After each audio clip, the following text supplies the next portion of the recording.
Hey guys, welcome to another Cigar Chat brought to you live on CigarFederation.com. Broadcast around the world in the Armed Forces Radio Network. Thank you for tuning in on this holiday week, wherever you are out there in the world today. Robbie Raz from Cigar Federation, dropping ash on my keyboard. Here with you as always.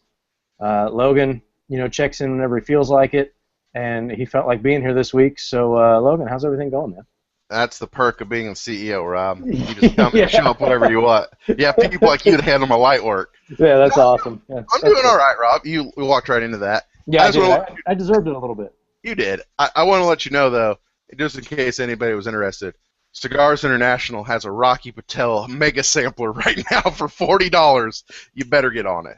You better get on it.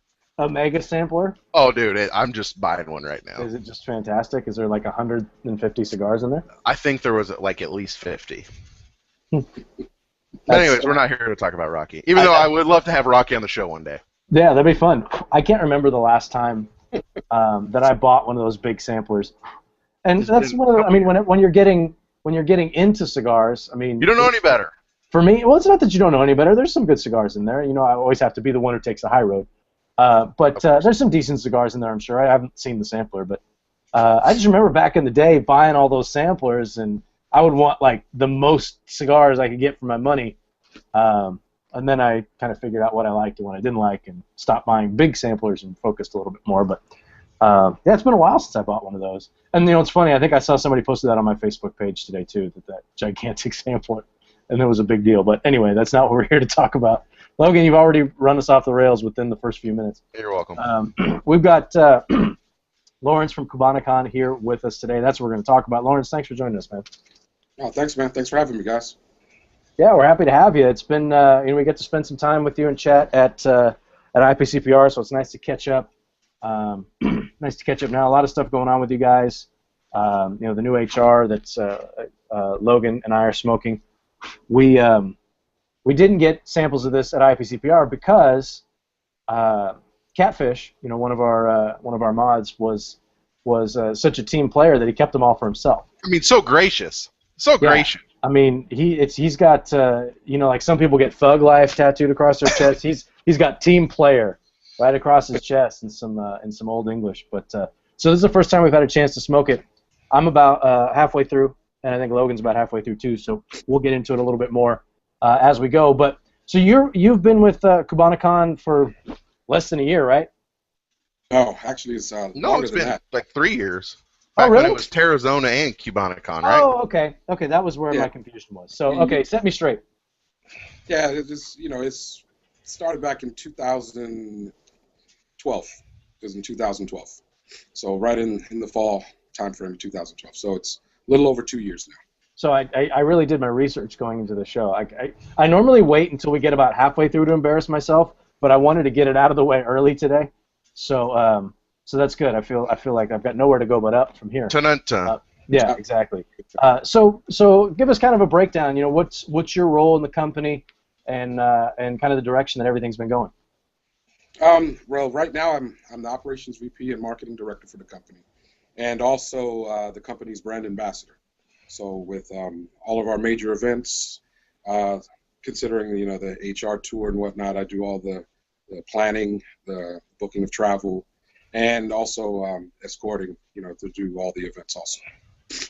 Yeah, I saw that you posted some pictures on Instagram yesterday. You were getting on the plane, and I think you got upgraded to first class. So good on you there.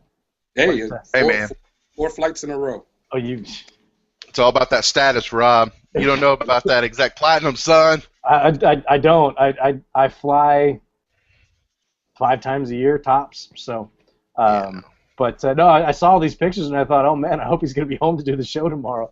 But no, it's so that's cool. I planned it out pretty good. I'm out here in Atlanta right now, so just doing a couple of days out here with some friends and family.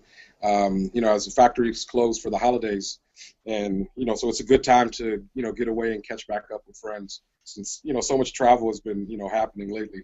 Got to find the time necessary to get some family in, since the travel is going to be even more hot and heavy coming into the spring, leading up to the trade show. Logan, how do you feel about hot and heavy travel? Well, let me just say this. It's your favorite kind? It's the only kind, and the only way to travel, man, is first class. Agreed. When you're domestic, but man, getting first class upgrades is damn near impossible if you're going international. And being back in coach with a bunch of screaming babies, whoo! It'll make a man open the plane door and jump out. I'll tell you.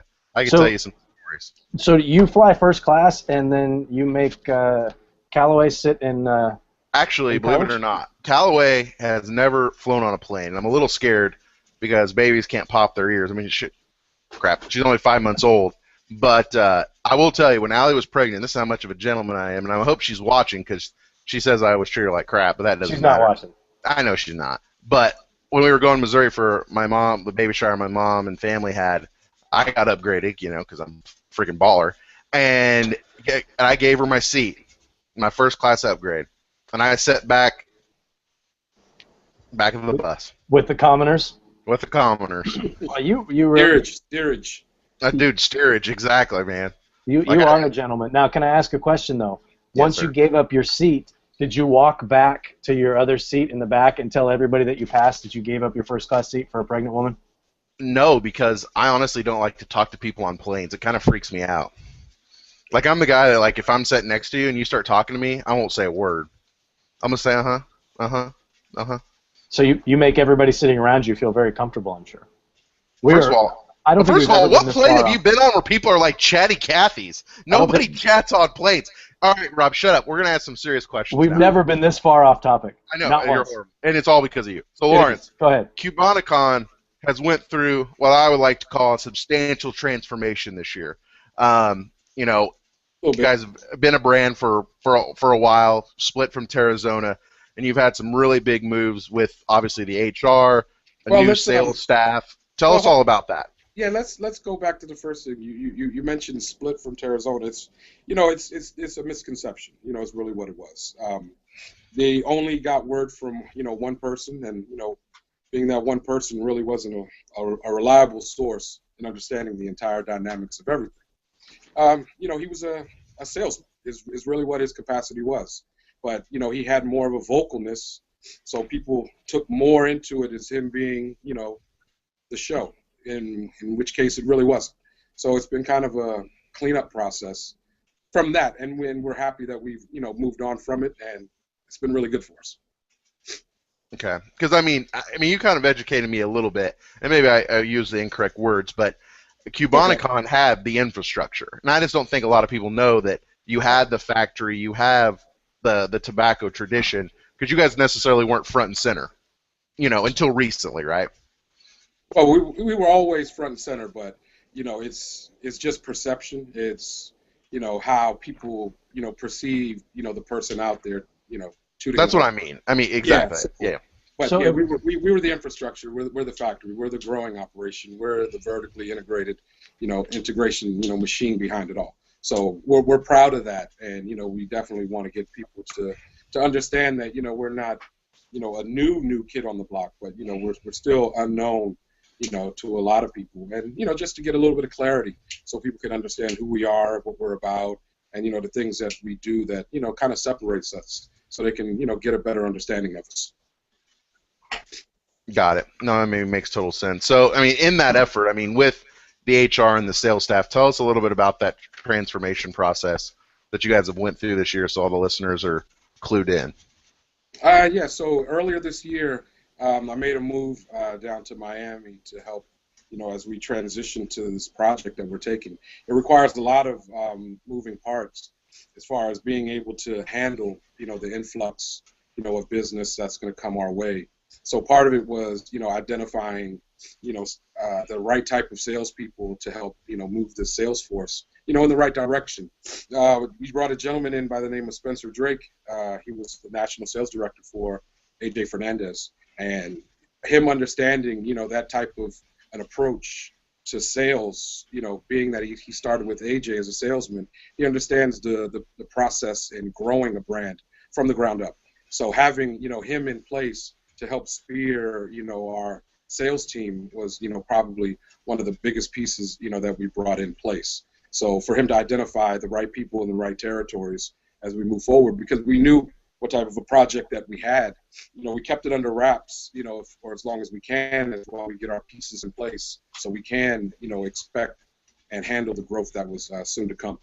Okay.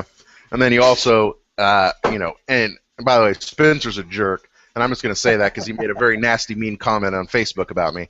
But then you also have Brandon and Nate McIntyre as well. So, I mean, it's not just a national sales director. I mean, you have obviously a supporting cast as well that is quality salespeople as well. I think we have some of the best guys in the industry, from Spencer with his background and what he was able to do and accomplish with the AJ Fernandez company, from Nate McIntyre with his background from House of Emilio as their national sales director, from Brandon Cornelius Holsworth, big, tall, bald gentleman out of Texas. These guys are just some of the most professional guys in the industry who believe in personal relationships. These guys have relationships with accounts. They can just walk in the door, and these guys, they know the shop owners. The shop owners know them, their family, their kids. So when you think of this business being, a handshake, a look in your eyes, and remembering, the name of that retailer's daughter, their surgery that they may have had, and asking how she is, it goes to show, because as we visited, through the territories, we saw these things. We see these things personally with Brandon when we were in Texas 2 weeks ago. So it's paramount that these type of guys are there, because they're the ones who are your face of your company in that territory. So having those right type of people in place is the most important thing that we can have. Agreed. So I'm taking all the questions. Sorry, Rob. Sorry, listeners. I'm just sitting here enjoying the cigar. You're doing fine. I know it's good. I'm telling you, it's pretty good. We'll get more into that later. But so with the big project with Hiroshi Robania, I know nothing about Cuban tobacco other than he's related to some famous Cuban dude that Catfish blows his nuts all over because he's some crazy tobacco guy from Cuba. What is his background, and why is he so special? Well, Hiroshi Robina is he's the grandson of the late Don Alejandro Robina. People that know who Alejandro Robina is, he's revered as probably the greatest and most popular Cuban farmer. More so that their family has been growing tobacco since 1845, and their family has been one of the few families that are private farmers in Cuba. So they weren't forced to give up their farm like a majority of families that fled Cuba. So they were the ones who were standing up to the regime as far as not turning over their property, their lineage that's been in their family for well over a century. So they stood firm and believed that that what they did was so paramount for the industry in Cuba that the government couldn't take away what they've had built, because they were growing the best tobacco for their industry. So it goes to show what type of people that they are, and how revered Don Alejandro was, from being able to make a stand to eventually in the 90s getting a brand named after him, his family, the Vegas Robina brand, being the only brand in the Cuban industry that associates to an actual person. So with Hiroshi coming into the fold into the late 90s, he was the apprentice to his grandfather to inherit everything from the farm. So the century of work that has been passed down was given to Hiroshi, and in 2005 he was handed over the reins of the farm, while his grandfather, getting older in years, stayed on, was his mentor, lived on the farm at the same time while he took over the full reins. And when he unfortunately passed in 2010, it was firmly Hiroshi Robina's show to run, and he continued on because he still won year after year. It's Hombre Habano as far as the number one rated grower in Cuba. So these things here have has what built a powerful legacy that he's carrying on, and it goes to show that he travels internationally from a young guy traveling with his grandfather, going to Malaysia, the Middle East, China, Europe. So as he's grown and developed himself, as a powerful person in the industry. It's just more so that now people are starting to realize now in the United States market, just who he is and who his family really is. A lot of people know, but there's still a majority of the entire American cigar population that don't really know. So it's been an educational thing to educate the folks and to understand the Robina family's importance to the industry globally, and then more so as we move forward into the U.S. market with the HR. Okay. So didn't know all that. So thanks for letting me know. So I got a question. He's got this 100-year tradition, best farms in Cuba. Why leave that? He didn't leave it. Well, not leave it, but why is he doing this other project? That's obviously very not Cuban at all. You know what I mean? Part of this is a dream of his grandfather. His grandfather and a gentleman who runs our factory, Don Omar Gonzalez, they have been friends for decades in Cuba. With Don Alejandro growing and with Don Omar working in the industry side as far as factory side and operations and so forth. They became really great friends. Tasting panels that they've done to introduce limited edition blends and things that they've worked on. So they've always have talked about maybe hopefully in the future we could make a cigar for the United States market. So but as times have grown on, he passes away unfortunately, but as Hiroshi has now come into his own running the farm, Don Alejandro coming on board with us, this was some of the things in this union as far as being able to introduce a brand that shows tribute to the Robina family is really what it is. So Hiroshi being to take on his grandfather's dream. He couldn't do it while he was alive, so this was the chance now to be able to do it, to pay homage to the family, and to introduce more cigar smokers to the Robina family itself. Got it. Okay, two more questions and I'm done. Is one, Hiroshi still a Cuban citizen, right? Yes, he is. So one, what is the Cuban government? I mean, this would be a better question before this whole Cuban embargo lifting talk began. But one, what is before that? Say the trade show. What was the Cuban government's thought about this? And then two, how with a lot of the families that did leave Cuba, I mean Padrones and others, I mean how is Hiroshi perceived, or how is this project perceived because they did stay in Cuba and kept that legacy going versus leaving? For Hiroshi himself, he was granted a 5-year unlimited entry travel visa. So it speaks volumes of relationship building, and for them granting that. But Hiroshi's been traveling internationally for quite a few years.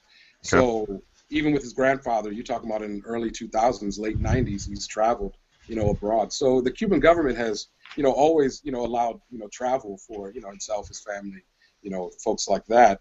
But as far as coming to the U.S. market, they gave him the unlimited. They gave him the visa. Yeah, they gave him the visa. It wasn't anything crazy, because they still do it today, for their citizens who want to come to the United States. And for a gentleman as Hiroshi Robina, he has a family legacy and history, there in Cuba. So you look at that also as being something to, say, yeah, we know this, he's not going anywhere, type of deal. So it was easy.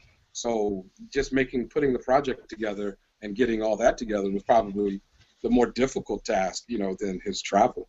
But right. And your other question, as far as other families, that are in the industry today, quite a few have really stepped up and showed a lot of support.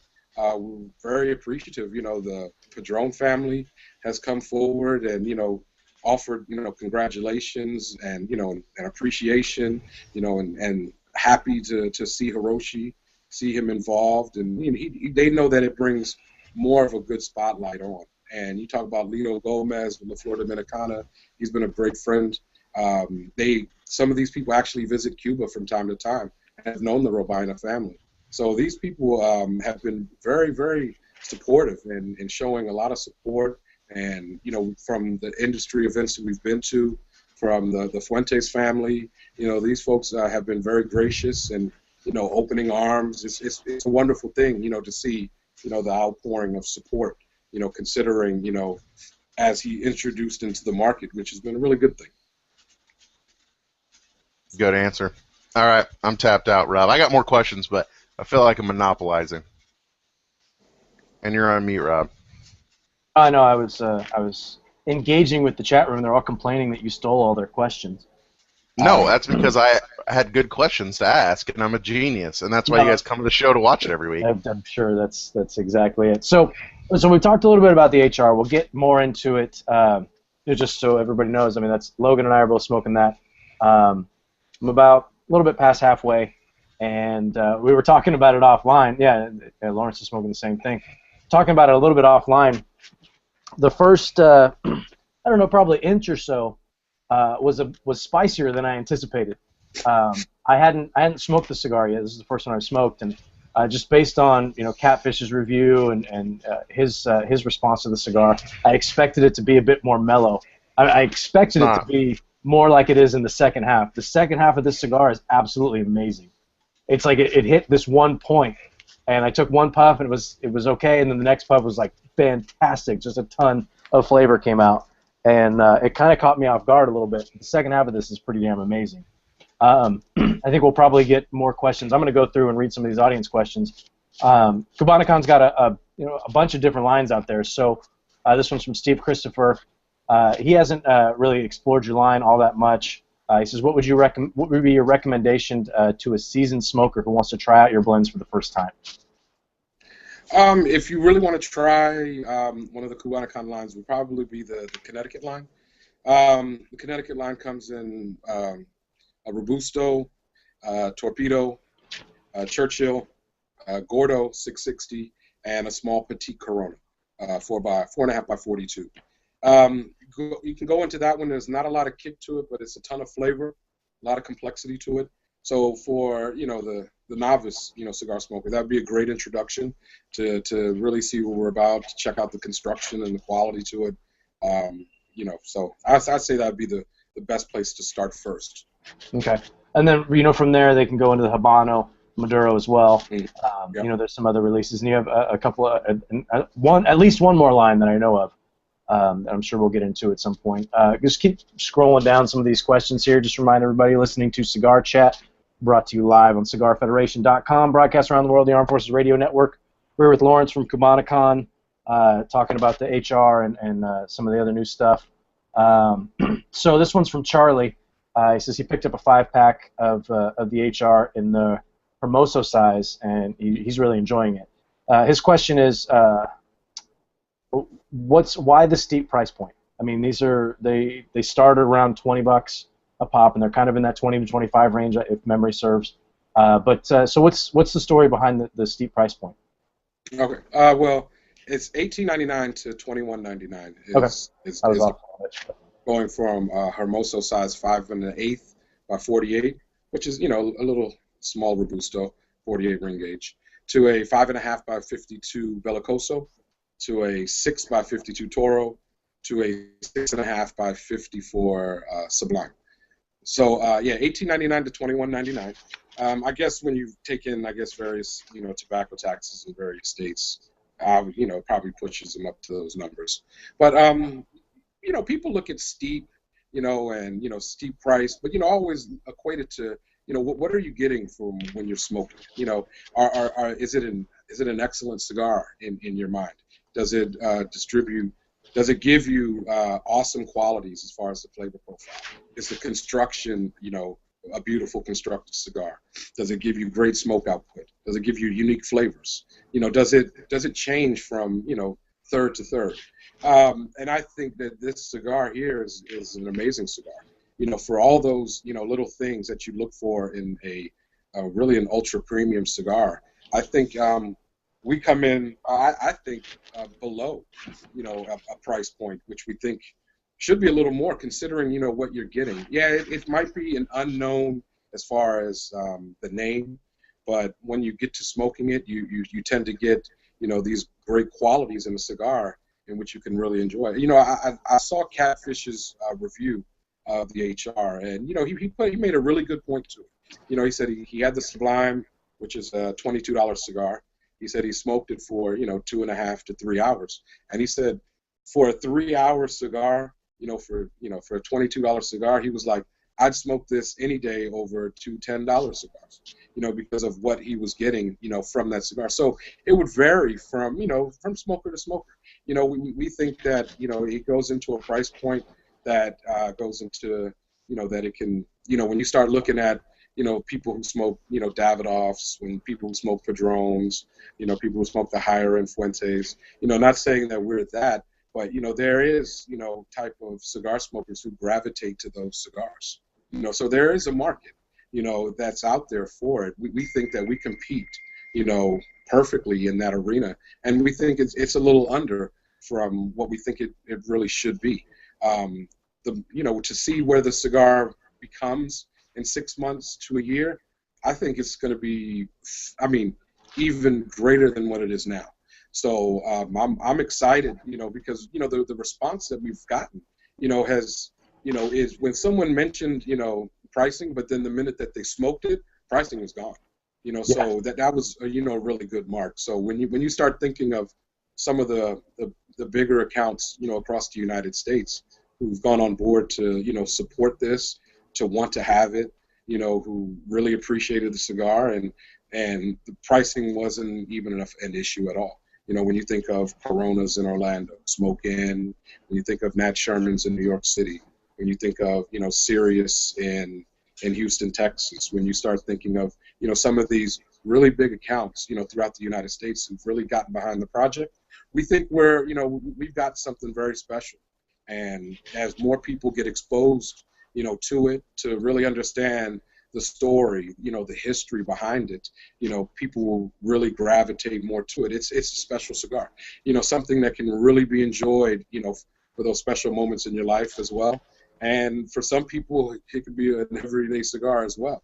So we're excited about the reception that we've received.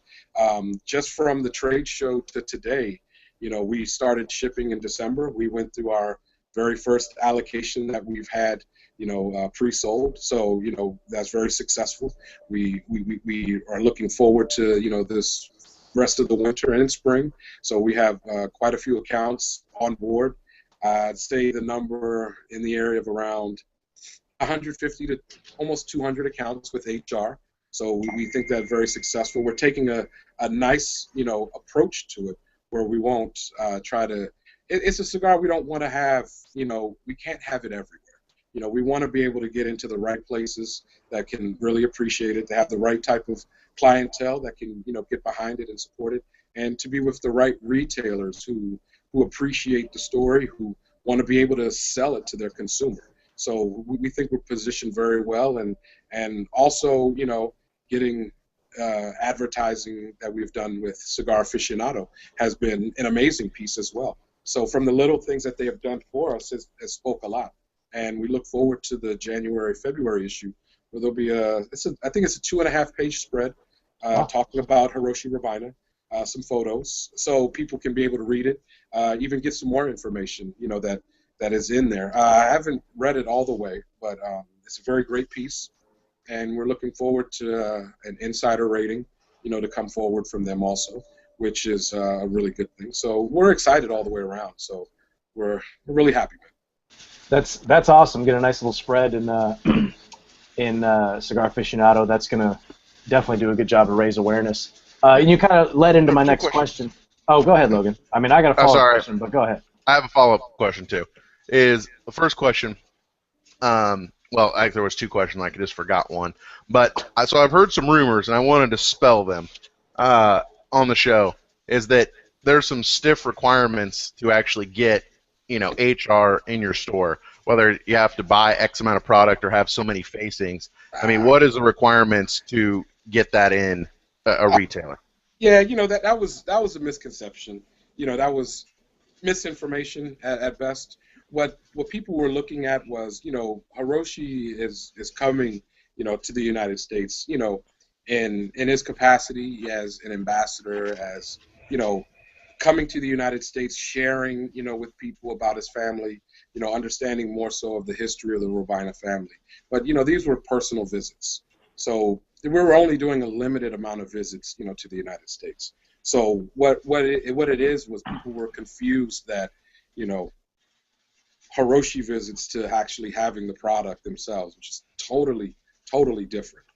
So we have a requirement for a Hiroshi visit, but more so those are lean to the big retailers, the ones who can have it, the ones who have multiple stores who can carry on, who can carry the product.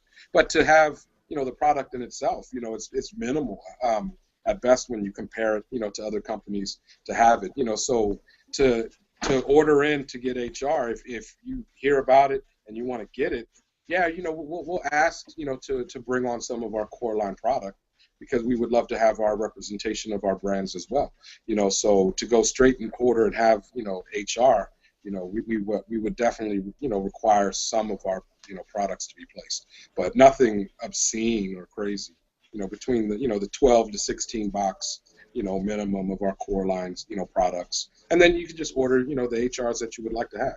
So it's nothing unheard of in the industry, whereas, other companies require, 45 facings, require you to do $50,000 in sales with them alone a year to fall into the required zone to get the limited, type of products that they'll be selling. So we're very fair. And when we came to really explain it to people, they got to understanding that, what they were confused with was being the actual Hiroshi visit. So it's been good. Good. And I just had my other question, and I totally forgot it. So that's all right, because I kind of want to follow up. I think it's like nothing. The way you would just explain that just sounds like good business to me. None of that sounds extravagant. Like I can understand if you want to have an event and have Hiroshi there. You need to have a setting that fits, that you can accommodate an event like that, because an event like that's going to be large. So I can understand that, but there's just about every company has some sort of criteria that you have to meet to carry their cigars, and nobody ever talks about it. But for whatever reason, I've heard about this, which I just think is kind of strange. Crazy. You know what I mean? And the way that you're explaining it to me is, it doesn't sound. And I'm not a shop owner, and I don't really know the ins and outs of all that. But it doesn't sound crazy to me. But for some reason, you just it became a topic. I don't know why. I just think that's weird. Sometimes it could just be a little hate, or just a little not really, knowing who we are and where we've come out of. People see us coming out of nowhere to start asking for things, but it's an industry standard, across.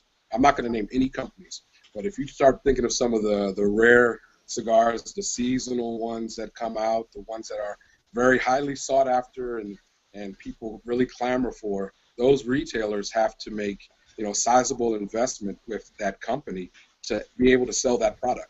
So we're not demanding nowhere near as much as those other companies are. We're very fair with it, and companies have come back and told us it is very fair, considering the type of the cigar that it is, and what the name behind it and the story behind it is as well. And they really understood.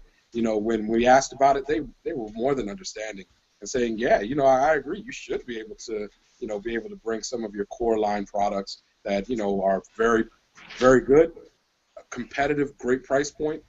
That has shown its own legs in being able to grow in their retail market. So when we think of the Cubanacan brand itself and our other brand, Cineros, they've grown very well in the Southeast territory with Nate McIntyre, and in the Texas territory with Brandon Holsworth.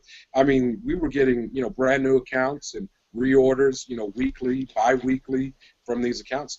And it shows that the manufacturing that we have in place, the quality of our cigars that we have, really hold its own, in comparison to other cigars, in its, in that price range. So we're very comparable to everybody else.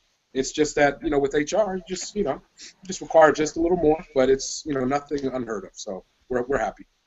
Yeah, no, I don't know. Stuff like that kind of bugs me just from an outside standpoint. I think every company that produces a cigar has a right to say, look, your shop needs to meet certain criteria before I'm going to have you carry my product. and there's nothing wrong with that. That's just business. But whatever, we can move on. Yeah. Had a couple people here ask about the name Cubanacan. Is there a story behind that? Can you give us a little bit of that? Yeah, Cubanacan is a few people asked. That's a good question. People always want to understand that, but it's in regards to there's a specific region in Havana called Cubanacan. It's and our website has a really detailed story about it also as well. So if you go to our website www.cubanacancigars.com, it also gives you a great story behind the name, and what it means. It means where land is fertile. Is really what it is. But our founder of our company, he has an affinity, to that name growing up in Cuba. So it was something that stuck with him and something that he wanted to use. Nobody, used it. So that was his chance to, do something that he's always wanted to do as a kid. Okay. And so we've talked about some of the other lines. A good question here from Jason Myers, really going to kind of cover everything. He said, could you give us a quick run through of the Cubanacan lines? So is there one you think that is more of a morning cigar with a cup of coffee, something that's more for after dinner, etc. So kind of just give maybe a rundown of the core lines. Yeah, our core lines with Cubanacan, we come in 3 blends in Cubanacan with our Connecticut blend, which is more mild and creamier. Not a lot of kick to it, but very full flavored. Which is good for the novice cigar smoker, but for the seasoned cigar smoker, it's an amazing cigar because you're able to detect so many different little subtleties, within. I've had friends tell me that the Petite Corona size in the Cubanacan Connecticut is one of their favorite cigars of all time. Just from the little things that particular size is able to convey. So we're happy that we have something in that format that really conveys very well. So starting with that Connecticut, and then we go to a Habano line, which is actually it's a Nicaraguan Puro. I think my website has it kind of differently, but something we have to update. So, but it's a nice solid medium to medium plus a little bit, but the flavor is off the charts, with the Habano line, which we're happy with that. It goes for the seasoned smoker, even novices can go for it, but we think it goes well with a seasoned smoker to go for. Then we have our Maduro line, which we use an Ecuadorian Habano Maduro wrapper. So a Escuro wrapper. So it has a very smoky profile to it. It's definitely good for with scotches, smoky scotches. Pair very well with it. And that comes in standard sizes I mentioned earlier, from petite to a robusto to a pyramid to a Churchill to a Gordo. But we also, in the Maduro, we did a line extension earlier this year with a Lonsdale. So it's a 6.5 by 42 Lonsdale that we introduced earlier this year, which is a phenomenal size, for that blend, and it shows very well. So it's the brands itself has been in a little over 2.5 years. We introduced the Connecticut line in 2012. We came at the trade show in Orlando, and by the winter we introduced the Habano Winter 12, and then by the trade show 2013 in Vegas we introduced the Maduro. So it's very solid, competitively priced, going from $4 and change up to a shade under $9.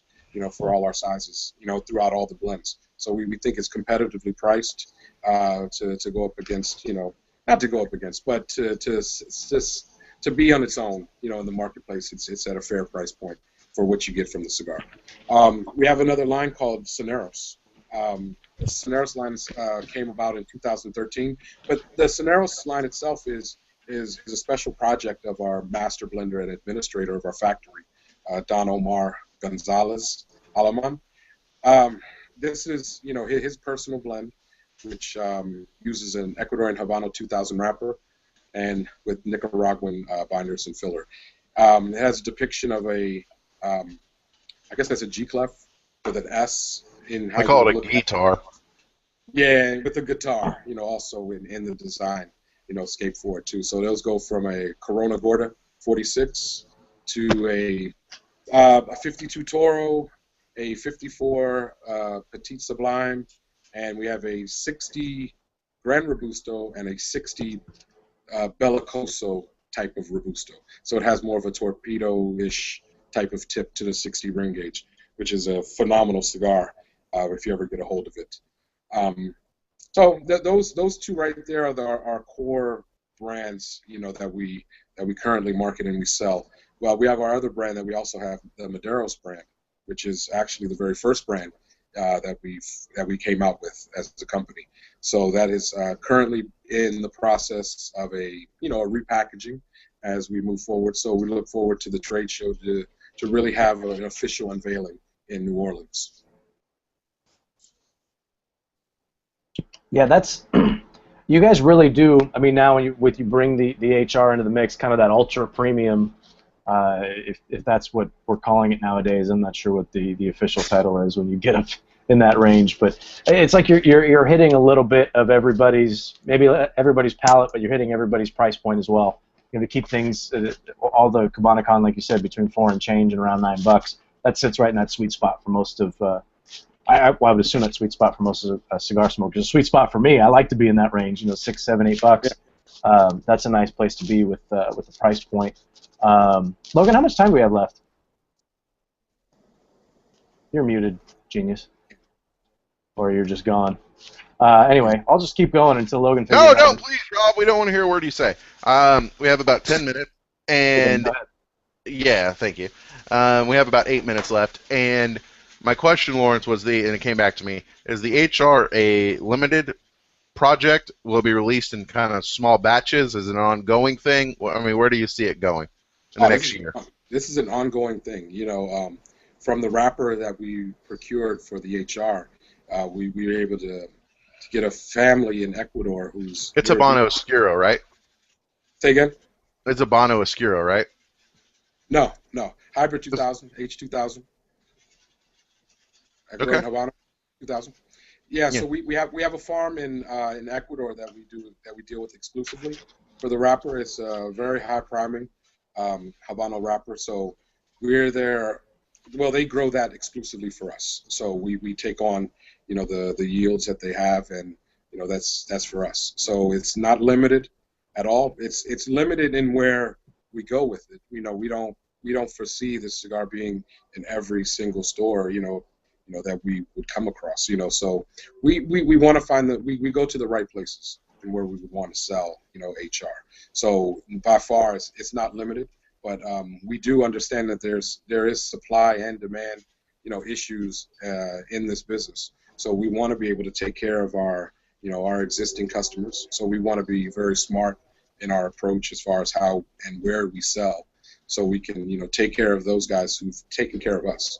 So it won't be limited at all. It will always be available, and it's going to be more and more as we grow. But we definitely have the tobacco to really keep it going. Got it. I mean, I was going to ask, since you guys are, vertically integrated, you have your farms. I mean, is the HR something that you guys grow? I mean, not the wrapper, obviously, but is the filler and binder something you guys grow yourselves, or do you actually have to go out and procure other components of the HR in comparison to your other cigars? No, these are the tobaccos that we grow with our binders and our filler. Okay. So we have our own farms in Esteli and in Jalapa. What we do like is that with Omar Gonzalez, his process, the things that he's done in Cuba, and knowing the traditions in Cuba and how they go about their curing and then their fermenting, has been one of the things that we know that separates our tobacco and what gives it a nice high quality to it. We appreciate the time that he takes to age the tobacco, to go about utilizing the water and the heat and that process that he uses from Cuba, and takes his time throughout the process. So we're happy that process does and shows the tobacco very well. So when you smoke it and you appreciate it, it's because of some of these little secrets, of the things that he has done and know of from his time when he was in Cuba. Right. Well, it's interesting that you guys are aging the HR and have made a commitment to age tobacco for long, because, I mean, correct me if I'm wrong, but in Cuba is a little bit different. They don't necessarily ferment and age the tobacco. It's quite as long before they roll, right? And is that so what they're doing is a little bit of a departure from what they do in Cuba, or is that what they do in Cuba? I can't answer of what they do in Cuba, but I do You know should. As brand ambassador, LOD, you should know everything. out about the Cuban cigar industry, man. I'm just trying to take care of what we got going out here in Nicaragua, brother. But it's we know that, you know, from all the stories that's been shared to me, you know, from Omar himself, that these are the things that he looks upon as, you know, doing things, you know, the right way, his way, you know, of being able to do it, you know, from training all of our rollers, you know, in our factory to, I mean, personally, I mean, he actually sits with every roller and shows them the way. So it's really good, because when you go across from, you know, our brands, you'll be able to notice a measure of consistency and the quality and the construction.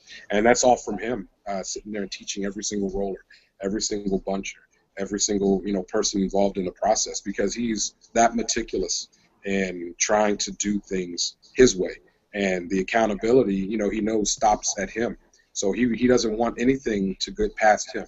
So he knows that he trains them right, he trains them the way that he does, then everything's going to go the way that he desires. Agreed. He's Harry S. Truman. The buck stops here. And because my favorite president in the state, I'm originally from Missouri. Shameless plug. Anyways, and I will comment that the HR, before the show started, I told Rob, I was like, this was the most dense cigar I've ever smoked in my life. Like, you know, most cigars will have a little give and stuff. Like, even smoking it down to the nose, I mean, this thing is still firm, and the draw is perfect. And I don't know if you can see the ash, but it's like just a stack of quarters. I mean, it's freaking phenomenal. I mean, it really is. Like, I'm kind of blown away. I'll echo that a little bit, and I'll say that Logan and I are agreeing on something this time, and actually be correct. I'm getting right down to the nub. Logan, as usual, smoked a little bit faster than me. And I also started 30 minutes before. You actually started before I did too. But when did we fire these up? About 4:20. So about an hour and 40 minutes ago, and I'm going West Coast time, and I've still got, you know, a fair amount to go. It's a slow smoking cigar, but when we were talking about the price point earlier, and you know that experience, the transitions, the flavor, the construction, it's all there. I mean, for me, it started out in a place that I wasn't too jazzed about for the first inch or so. But right after that, it's just really, really just, it floods you with flavor. I don't know how else to say it. Sounds a little lame, but it's a pretty special cigar. And people are telling me not to smoke the band. I won't. I'll take the band off, I promise. But no, it really is. I mean, it's one of those things, and for Catfish to say that that the price point didn't bother him, I think Logan and I can both kind of chuckle at that, because that's the last thing that I thought that he would say about it, is that the price point didn't bother him. But when you're smoking the cigar, it's just like if you're having, you know, like an 18-year-old Scotch. I mean, you know where that extra money goes when you're smoking it. So anyway, that's just kind of my follow-up to what Logan had to say. Logan, you got any more final questions before we wrap up our AFRN segment? No, I don't think so. I mean, everyone in the chat rooms can't believe that I like it. And honestly, I can't really believe that I did. I mean, because I'm usually a very value-conscious smoker. I mean, there's just so much on the market right now that's, you know, the $6 to $10 range that hits my palate just right. And somebody asked me, said, would I pay $20 for it? And I think I can answer that honestly and say that, yeah, I would pay $20 for the cigar, but I don't think it would be a cigar that I'm going to go out and buy a box of and smoke every day and just Big Daddy Warbucks.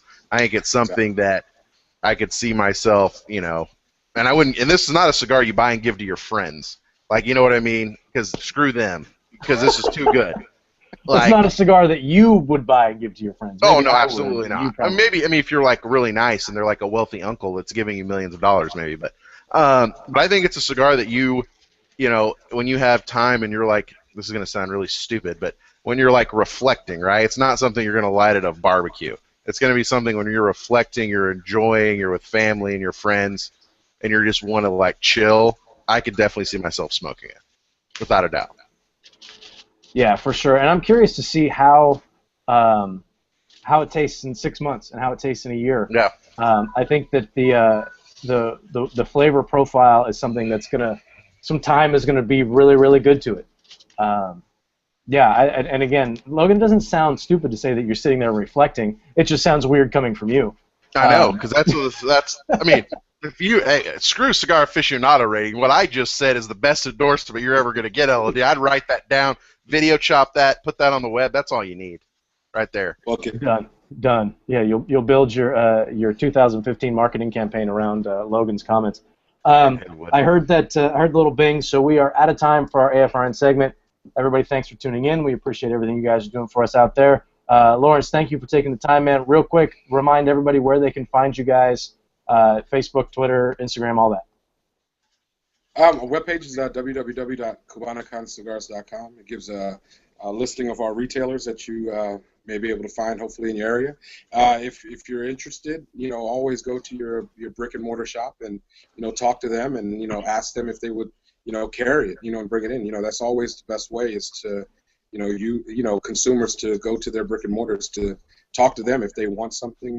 They would listen to you and try to bring it in. So we're on social media all over. Myself, Twitter at _LOD, Instagram Cubanacan Lawrence, Facebook Cubanacan Lawrence. We got our guys out there, Spencer Drake, Nate McIntyre, Brandon Holsworth. These guys are all active social media guys. So find them. They're very entertaining characters. So please continue on and continue to support us. We're growing, and we look forward to growing and growing more and coming back on the show. Great, we appreciate it. Thank you for spending the time. I know you're getting some family time in, so thanks for taking some time out with us, guys. We appreciate it. Logan, we're gonna be back next week with who do we got next week? Some new people. Oh, we have Taboo Cigars next week. I honestly I don't know anything about them, but we're gonna have them on. And we'll talk about that's a new product on the market. So I'm curious to see. I like the look of their stuff. It's got an interesting look to it, an interesting vibe, kind of a Hawaiian feel to it. Anyway, so we'll check them out next week. We'll be back on Thursday after the holiday. So everybody have a great holiday, a safe holiday, and we'll catch you guys next week. Later. And fuck it, we're back. Who gives a fuck? Well, you make it nice and easy for me to cut up the audio. Thank you for that. You're welcome. And thank you for saying shit like 3 minutes into the show, and then saying like juice your nuts all over something too. I get to edit that out. There's nothing wrong with juicing your nuts. There's nothing wrong with it. I mean, as long as you do it in the privacy of your own home. Let's just be real. Whatever, man. I don't ever need to hear you talk about it. Yeah, man. Yeah. So, anyways, we had a ton of questions. I feel like we touched on a lot of them. I don't think we touched on all of them. There was a lot of stuff that was really focused on the HR. There's a lot of stuff, on the Cuban industry and things of that nature. So, maybe we'll have to get you back on so we can address some of these questions more specifically. But I know the main thing that people are waiting around for now is the giveaways, Logan, and that's your department. So, is that really my department? You have them. I know. Well, I don't even know what we have. What do we got? Well, I'm so fucking glad you asked. Because LOD and Cubanacan are great people, and all the weasels out there listening, the hundreds and hundreds and millions and trillions of people, we have 3 boxes of cigars. We have a box of the Soneros, which I can't pronounce right. You said it. I did? I'm awesome. Yep. A box hold on. That's the Maduro blend. Corona Gorda size. So that's the 46 string gauge. That's perfect for the nerds. That's perfect for the nerds, okay. Yes. Then we've got Cubanacan Habano Pyramids. Uh-huh. And then we got the recently line extension, if I remember correctly, Cubanacan Maduro Lonesdale. The Lonesdale, 6.5 by 42 Maduro. I want a 5-pack of those, right? You can suck it. All right, so let's just do this. I like the system that we did last time because then I don't have people emailing me. Is everyone email me Logan at CigarFederation.com, Cubanacan Cigars in the subject line, full name, address, all that. And what we'll do is I'll send out 5 packs to everyone, but we will announce a one grand prize winner for the box of the Habano pyramids. So one person will win this tonight. Everyone else will win, but you're just going to have to wait till it shows up at your doorstep, and we'll split these up. So email me, and in the meantime, Rob, what's happening? So let me get this straight. Just don't fucking worry about it. Just let it fucking unfold. So everybody who emails you is going to win? No, I'm going to pick people. Okay, because that's how you made it sound. It sounded Well, like... hey, it doesn't matter. If you don't have shit show up at your doorstep, you can fuck off. So anyways. I honestly don't know how I put up with you sometimes. I really don't know how people think we're such a great pair. So, Lawrence, you travel a lot, right? I mean, how often are you on the road? I'd say about at least half the time you're probably on the road out there somewhere. So, what is that? Like, 27 weeks out of the year? Is that right? Yeah, I mean, if you add it up, it could be something like that if you would. What's one of your favorite places to visit? Favorite places to visit. It doesn't have to be a shop. Just because I mean, you don't want to pick favorites with your shops, but just one of the your favorite. Like when you're going to a city, you're like, yeah, I can't wait to go to XYZ city. You know what? I love Pittsburgh. Wow. Pittsburgh? Like, where do you want to go? Manhattan, Kansas? Like, I mean, fuck. Okay, why do you love Pittsburgh? No, he had that loaded up too. It was like Pittsburgh, damn it. You know what? It takes me back when I was a rep on the road. So I covered the Mid-Atlantic territory. So my furthest out region was Pittsburgh. So if anybody has ever traveled, going from east to west, you're riding on just desolate turnpike, forever and ever and ever. And the next thing you know, you're going through a tunnel and you pop out the tunnel and bam, it's like you just get hit with Pittsburgh. Bridges, buildings, and if you're coming in at night, it's just illuminated all over the place. And it is probably the single greatest entry into a city on a roadway. It's an amazing view when you come in on it. So I always love it when I drive in, through into Pittsburgh, because it's a beautiful scene, especially at night when you see it, because you're not expecting it at all. You're going from desolate to metropolis, bridges, the three rivers, bridges everywhere lighting up, the cityscape. It's a beautiful thing to come into there. So Pittsburgh is probably it's in my top. I can't say there's a number one, but it's up there, and that's what I really do,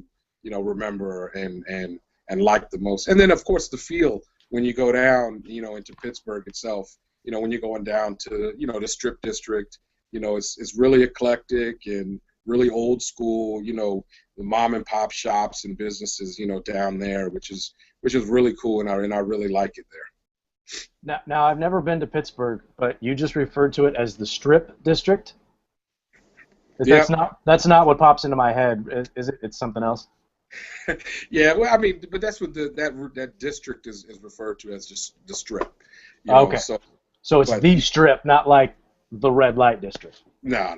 Oh. Well, I mean, it is the after dark portion of the show. It could be the red light district, and we're not going to judge you, man. No. I feel like when I go to Pittsburgh, I need a tetanus shot from all the rust. I mean, it's a cool city. I've been there like once or twice, and it's a cool city. It just reminds me a lot of like St. Louis, and like how it was like popping, and you go down to St. Louis downtown and all around there's just like nothing. It's like abandoned. It's just crazy. And that always just really freaks me out because I live in Austin where it's all just new, you know what I mean? And that just always freaked me out about Pittsburgh. But it's not a bad city. I like Philly better. Not anybody cares. Nobody asks.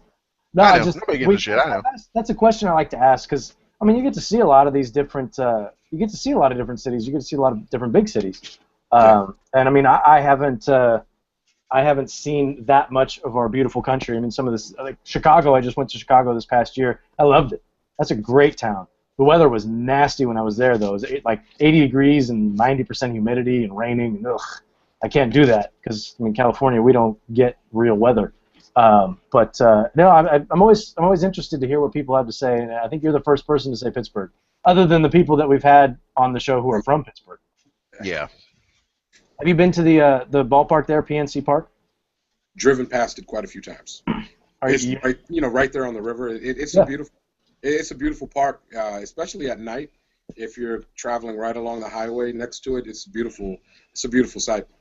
That's one of the ballparks that I want to visit. I'm a big baseball guy, and my wife indulges me in that. And we went to see Wrigley Field, and I'm kind of like angling to a baseball road trip every year.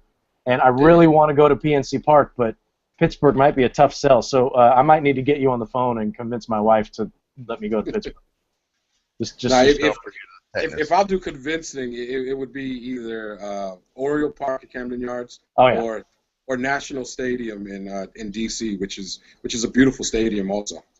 Well, that's one trip though, see, because you can knock both of those out, and then we can go get some history and some culture, some American culture while we're there too. So that's an easy sell. That's an easy one. That's a long trip though. That's about a week and a half, I would think, to go see all like the Declaration of Independence and all the stuff that they were stealing in that movie National Treasure. What was that one? Where they stole? Yep, man. Yeah. Anyway, Nicolas Cage. I don't talk about Nicolas Cage. What's that? Why don't you talk about Nicolas Cage? Oh, did you guys have a falling out? Yeah. His movies tend to be the same. But he's still making them. Dude, he has the one with his head on fire, and he has like a chain. Ghost Rider. Ghost Rider. He's a fucking American classic. And I was never a big comic book person when I was a kid. I mean, I'm a kid now, so I'm more into them now, I guess, than I was when I was a kid. But Ghost Rider was one of the ones that I would always read. And then when I saw that movie, I was kind of jazzed about it. Saw that it was coming out, and then I watched it, and I couldn't even get through. That was a steaming pile of shit. That's my opinion. Hey, but The Rock was legit. Yeah, he had a string. Well, I don't know why we're talking about Nicolas Cage. He had a string of pretty good movies though, with The Rock, and Con Air was pretty good, right? Con Air was good. And I'm out. That's about it. I'm out. Oh, hey, Robbie and Logan. Yeah. All right. I'm here with two great friends of mine also in Atlanta. You guys know Sean Williams with Premier Mundo Cigars. Yeah. He took a picture of you. Yeah, really good friend of mine, and he's gracious brother, man. He actually picked me up from the airport, and I'm, so I appreciate him. And he's sitting over here. He's kind of snuggled up in his, What's happening? Got a blanket, Oh, yeah, he does look all cuddled up over there. What's up, Robbie? How you doing, man? How you doing, man? Good to see you. Some little known, well, maybe little known, I don't know, knowledge about Sean was he was our first guest when we started doing video. It's true. The first cigar chat we did with video was with you. So I popped your cherry. You did, and it was just, and Logan was India. was falling in turd traps in India, so it was just me and you. Know. I remember. Good times, man. Yeah, that was what was that, 2 years ago? Almost 2 years. Over 2 years ago. Yeah, over 2 years ago. Jesus. God, Logan, you're getting old, man. All right, I know, bro. Yeah, well, it's good to see you, man. That's we'll have to get you back on. We haven't had you on in 2 years, so we'll I'm gonna shoot you an email. We'll get you back on. So I know we got some stuff we can talk about. No, that's. Oh, and also, if you guys know Shar, he goes by the name of Leaf Bean Vegas. Mm-hmm. Well, I'm right here in his patio in his house in Atlanta. So. Hey, what's up, guys? How you doing? There you go. How's it going? I've been enjoying the show here. It's been great. You guys got a nice setup on the patio. You got like the little heater going. Is that a heater or a bug zapper? It's a heater. There's two of them. Man. We need it this time of year. It's cold down here. In Atlanta? Yeah. No, it's not. It's 39 degrees. That's bullshit. It's like 45 in Austin. You guys don't get cold. I thought it was just constantly hot there. No, brother. I wish, man. I wish. Huh. Yeah, I was complaining that it's cold here. It's about 48. So, but I'm inside and I got the heater on, so I don't have too much to complain about. Exactly. All right. Yeah. So I think guys, they've been really good hosts for me here. Catching up with some friends here for the holidays. Our quiet time. For the year. So they've been really cool with taking me around to showing me different shops and so it's cool. Atlanta's a really cool market. Somewhere that we just really started penetrating. As a company. Nate McIntyre has done an awesome job, and bringing some great shops on board for us. Nate is a character, man, and that guy, he gets after it.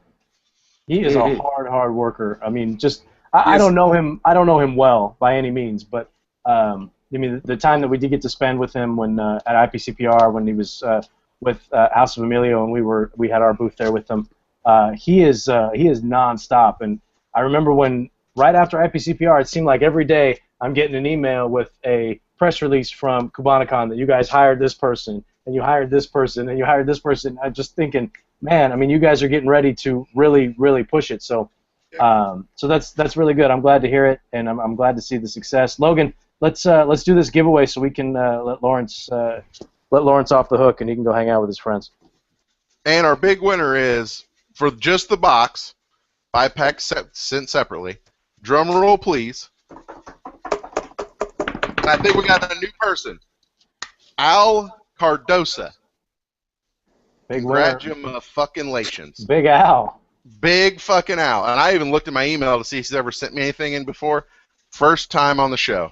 Hey, Nice. Fucking congratulations. It'll be there next year. Yeah. Which is actually 2 days. So anyways. Yeah. No, that was.